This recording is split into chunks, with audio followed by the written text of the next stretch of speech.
this is kind of a crazy, surreal video to make for myself. Welcome back to Pig City Hockey, everybody. Jets fans from around the world, welcome. Hockey fans from around the world, buckle up. This is a very crazy video for me to make, and like I said just a second ago, extremely surreal. All week long, all year long, the Jets have been linked to Jonathan Toews. A couple days ago, it came out on the Winnipeg Sports Talk that Winnipeg again was the front runner by far to sign Jonathan Toews. And it looked like it was pretty much, I would say, a 95% lock that Jonathan Toews was coming to Winnipeg, which again is crazy to think about. But then early yesterday morning, I'm going to, I think 15 minutes after I started my shift, so I go on my first break at 9 a.m. What do you know? Or 9:30, excuse me, Jonathan Toews has been signed by the Winnipeg Jets and is making his return to the NHL. Just saying that sentence out loud, Jonathan Toews is a Winnipeg Jet, kind of melts my brain. Obviously, there's a lot of variables that we're going to be talking about in this video, and yes, I'm not trying to say that we just signed the greatest hockey player of all time in his prime. This is super exciting, blah, blah, blah. That's not what I'm trying to put out. But the nostalgia is definitely taken over for me. Here's the contract breakdown. It is definitely a doozy. $2 million base salary. I got no problem with that. Honestly, I know people want a league min, but $2 million is fine. But then about $5 million in potential bonuses if the Jets were to go win the Stanley Cup. And, he plays in, I think, over 50% of all games in the Stanley Cup playoffs. So very, very lot of variables in that contract. It's kind of crazy. We talked about this news all year long. This story first broke from Frank Saravelli. Dave New covered it on A Legal Curve, talking about how, Jonathan Toews wants to come back and he is hungry to play again in the NHL. Earlier in December as well, it came out from Toews himself talking about his own personal journey in India, dealing with his rehab, his healing, his spiritual journey, all this stuff that he's been going on, battling long COVID since 2023. That's what's kept him out of the NHL in the first place. So it's been a very difficult couple of years for Jonathan Toews. He's battled a fuck ton of adversity, and now he's back. And now he's back with his hometown club in the NHL at 37 years old. Now again, I still think there's a lot of, and this is very interesting in my opinion, because you see Jonathan Toews, 37 years old. He's been skating with Austin Matthews, hometown trainer, longtime trainer. This contract in itself shows this three-time Stanley Cup champion, Hall of Famer. He's definitely feels like he's got something to prove.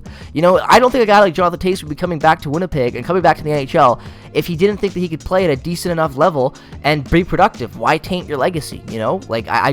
I don't know why you would want to do that. So I know a lot of people have been freaking out about this contract. I think it is complete overreaction and actually kind of childish with how some people have been reacting to it.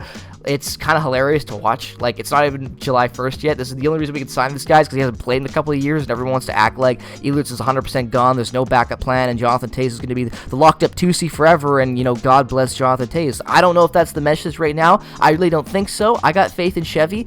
Did anybody see the Jets win the President's Trophy last season in this time of the offseason? Fuck no. So dial it back a little bit, everybody, and let's just see what else this team does, because Jonathan Toews could be a very, very interesting signing. There are a lot of variables that go into Jonathan Toews, but looking at the leadership on ice value alone of what he's going to bring to that bench, to the room, his experience in the playoffs, and not only in his playoffs, but in big moment games.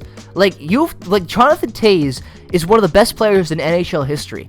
He is a top 100 player of all time, without a doubt. I in my opinion, he's a cover athlete, for Christ's sakes, for an NHL franchise. That's pretty cool for me. A 3-time Stanley Cup champion as captain of a team as well. That's pretty important detail. What else has he done? How could I forget the 2 medals for Team Canada in 2010 in Vancouver and 2014 in Sochi? Great performances in those tournaments, legendary teams. Not to mention, when he won the cup in 2010, when that parade came through St. Vital, I was in Winnipeg. My dad took me. I got to see the cup, meet Jonathan Toews. I still have an autographed puck from that day. That day is a core memory for me with my dad, with just being in Winnipeg in the summer like that with my family, and for a hockey memory. There's just so much nostalgia in this for me. Jonathan Toews being here alone as a fan of the Jets, as a fan of hockey, is just insane. So yeah, if you want to overreact about the contract, go for it. But at the same time, let's see what this guy's going to bring. You look at his career, look how long, look at how consistent he's been. I know we're not getting the guy from 2007 and 8, okay? We're not getting the guy from 2010. We're not getting the guy from 2013. I know how time works, everybody. I'm not stupid. But at the same time, how can you not look at the signing and be like, wow, there's some potential here. Like 37 points in 2021, excuse me, on a shit Blackhawks team. 53 games, 31 points on a dog shit Blackhawks team while you're battling COVID, while you're sick, and all that stuff going on with the lockout and injuries as well. So if he is healthy, if he is ready to go, let's see what he's got. You know, if Jonathan Toews is ass, I don't think this team's going to play him every single night. And if you think, oh, that's all the organization's track record, blah, blah, blah, this and that. If they thought that Jonathan Toews was going to be some guy that they wanted to play every single night, they wouldn't have signed him to a contract with bonus structures. They would have signed him to a completely different contract structure.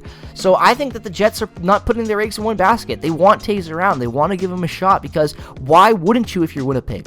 Like, look at what Brad Marchand just did. I know he's been in the league still healthy and continuously playing, but come on. You're going to tell me that a 37-year-old Brad Marchand that just did what he did in the playoffs, it wasn't valuable to Florida? Or what a 40-year-old Corey Perry did for Edmonton? And I'm not even that big of a fan of Corey Perry. I think he's kind of washed, but at the same time, you can't deny what he did and the success he had last year at the age he did. So we have no idea what Jonathan Toews can provide. He could be completely washed.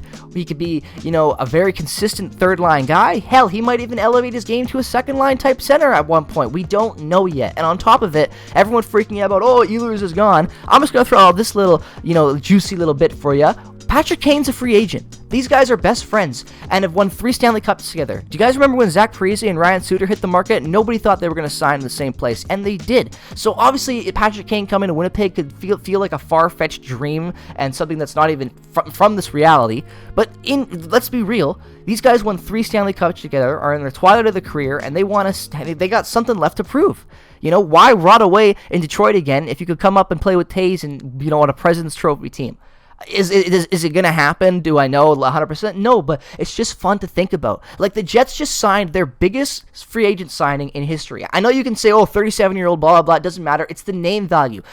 No one in years past would have ever given Winnipeg a chance like that unless they were from there. And even when they have been from there or from the region, it's still a battle to get them to sign. So, if you want to look at a guy like Patrick Kane, who put up 59 points on a dog shit Detroit Red Wings team, again, $4 million cap hit, so maybe he'll be about the same, maybe he'll be a little bit less, I don't know, but at the same time, to write off this Toews thing and to write off the Jets as a team and as an organization because they signed Jonathan Toews is fucking laughable. Like, yesterday, I actually was getting pretty heated. Like, the rage, I don't know if it was rage bait or what everyone was posting online, but it kind of got me going because I don't know how you could look at the signing and just throw your hat in and be like, oh, Jets suck. This is a horrible move for the franchise. $7 million for a 37-year-old, absolutely washed, blah, blah, blah. They're all in bonuses. And also, in case you don't know how bonuses work, if for some reason the Jets were to win the Stanley Cup, which can you fucking imagine, and Jonathan Toews gets all those bonuses, and it puts us over the cap, guess what? No cap penalties. It just gets pushed into next year's bonuses on the cap. Like, there's not going to be any repercussions from this long-term effect. It's a 1-year contract. And at the same time, everyone complaining about, oh, this means Ehlers is going to walk. How many of you, those are the same people that thought that Mark Scheifele was going to walk. Same people that was like, Connor Hellebuck's done. Let's trade him. Let's get fucking real. And also, just for the side note, if Ehlers does walk, I'm sorry, I'm a bigger Ehlers fan than 90% of Jets fans out there, but I do not want to pay Nikolai Ehlers $10 million for fucking 7 years, okay? Not a chance. Like, I love Nikolai Ehlers, and I want him to be a Jet for life, but I think that the expectations that you guys have of what this contract's going to look like for Ehlers is extremely low. There's going to be some team out there that is going to offer him and his camp a boatload of money that would be stupid for anyone to refuse at that point in his career, especially with the injuries that he's faced. So, do I want Ehlers to stay? Do I want the Jets to give him an offer and have him here forever at a fair cap hit for both sides? Absolutely. If that doesn't happen, it doesn't happen. It sucks, but it's the name of the game, and I guarantee that signing Nikolai Ehlers to a $10 million contract is not the way to go. Okay? It's just not. He's not that guy that is going to push us into being a cup contender. I love Nikolai Ehlers, the most underrated guy on the team. Just had almost a career year. Fantastic. I'm not saying he's not an important player to this club whatsoever, but if you think all you need is Ehlers to keep this club, in winning a cup, I don't know if that's the move anymore. So I think this Toews signing has a lot of potential. It's low risk, and if you think it isn't low risk because of the contract, then you're overreacting. Have some fun. This could be really interesting. I'm excited to see how this works out, and if it doesn't, it doesn't. It's just fun to see the Jets go out there and make a move like this. I'm all for it. Jonathan Toews is one of my fucking childhood heroes, and now he's a Winnipeg Jet. I will be first in line to buy that jersey. So let me know your thoughts down in the comment section below, everybody. Do you think this was a great move by Chevy? Do you think this was a shit move by Chevy? You know, like, what do you think? I'm very curious. I want to know how everyone's feeling about this. I think that there's a lot of potential with this. I'm excited to see how it turns out. Let me know your guys' thoughts down in the comment section below. As always, thank you so much for watching. Peace, love, and positivity. As always, make sure to subscribe if you're new. Follow me on Twitter, Instagram, and check out all the other affiliate links down in the description below. Again, thanks so much for watching, and let me know your thoughts on this in the comment section below. I feel like it's going to be a pretty juicy comment section. Enjoy the rest of your day. Peace, love, and positivity. As always, go Jets, go! And I will see you all in the next one very, very soon.